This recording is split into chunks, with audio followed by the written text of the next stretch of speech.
ఊరేగింపు తీసుకెళ్తారు. ఊరేగింపు అయిపోయిన తర్వాత ఆక్షన్ చేయడానికి తీసుకొస్తారు. ఆక్షనింగ్ అయిన తర్వాత హైదరాబాద్లో ఇమర్షన్కి వెళ్తారు. మన కమిషనరేట్లో ఉన్నటువంటి distance 1.8 kilometres distance. Last year 12:15, 12:20 అట్లా మధ్యాహ్నం అందజేయడం జరిగింది.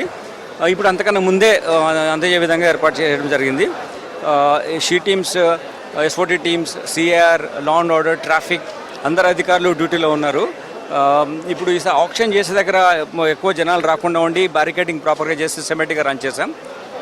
So things would go on well. Organisers కూడా కంటిన్యూస్ మేము ఇంటరాక్షన్లో ఉన్నాం. అబ్సల్యూట్లీ భక్తులు ప్రశాంత వాతావరణంలో వాళ్ళ సేవా కార్యక్రమం చేశారు. Things will on proper track.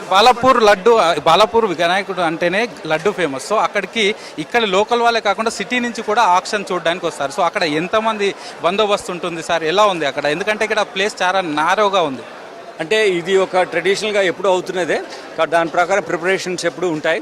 అయితే ఈసారి మేము ఎక్కువగా యాక్సెస్ కంట్రోల్ పెట్టి ఓన్లీ భక్తులు ఆక్షన్లో పార్టిసిపేట్ చేసిన వాళ్ళని చూడడానికి వచ్చిన వాళ్ళకు ఇచ్చాం. వాహనాలు కూడా ముందుకు వచ్చే విధంగా ఉండేది, ఇలా దూరంగానే పార్క్ చేసి ప్రాపర్ ఆడియన్స్ ఉండే విధంగా మేము ఏర్పాటు చేసాం. ఈసారి access control is key, then we are taking care of that aspect. So చూసాం కదా. సో ఇక్కడ బాలాపూర్ వినాయకుని దగ్గర లడ్డు వేలం కోసం సంబంధించి భారీగా సంఖ్యలో పబ్లిక్ వచ్చే అవకాశం ఉంది కాబట్టి అక్కడ పూర్తి స్థాయిలో భద్రత ఏర్పాటు చేశామని రాచకొండ సిపి చెప్తున్నారు. కెమెరా పర్సన్ ప్రవీణ్తో సదానందం, V6 న్యూస్, బాలాపూర్.